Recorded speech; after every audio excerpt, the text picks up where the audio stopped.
எண்ணூர் பகுதியில் நீர்நிலைகளில் படர்ந்துள்ள எண்ணெய் கழிவுகளால் அங்குள்ள பெலிகன் பறவை நிறம் மாறி காணப்படுகிறது. இது தொடர்பான கூடுதல் விவரங்களோடு இணைக்கிறார் செய்தியாளர் கண்ணியப்பன்.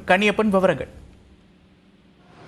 குறிப்பாக நந்தா, இந்த சென்னை, திருவள்ளூர் உள்ளிட்ட பகுதிகளில் இந்த மிக்ஜாம் புயல் காரணமாக மிக கடுமையான பாதிப்பு என்பது ஏற்பட்டு தற்பொழுது மக்கள் மெல்ல மெல்ல மீண்டு வரக்கூடிய அந்த சூழ்நிலையில் வட சென்னை பகுதியில தற்பொழுது பெரிய பாதிப்பு என்பது ஏற்பட்டிருக்கிறது. சிபிசிஎல் நிறுவனத்திலிருந்து வெளியேறிய எண்ணெய் கழிவுகள் அங்க இருக்கக்கூடிய குடியிருப்பு பகுதிகளிலும் படர்ந்திருக்கிறது.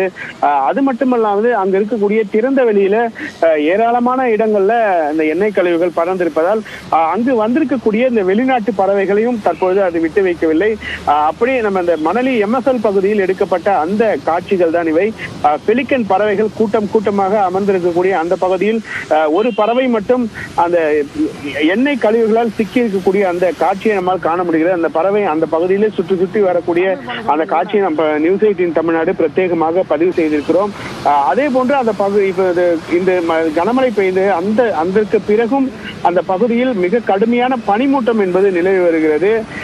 குறிப்பாக இந்த எம்எஃப்எல், மணலி, நாப்பாளையம் உள்ளிட்ட பகுதிகளிலும் அது மிக கடுமையான பாதிப்பு என்பது ஏற்பட்டிருக்கிறது. குறிப்பாக இந்த கண்டெய்னர் லாரிகள் அதிகம் செல்லக்கூடிய அந்த பகுதியில் மிக கடுமையான ஒரு பனிமூட்டம் என்பது ஏற்பட்டு அந்த மாலை 3 மணிக்கு பிறகும் தற்பொழுது வரை கூட இந்த 6 மணி போல காட்சி இருக்கக்கூடிய அந்த காட்சியை நம்மால் காண முடிகிறது நந்தா.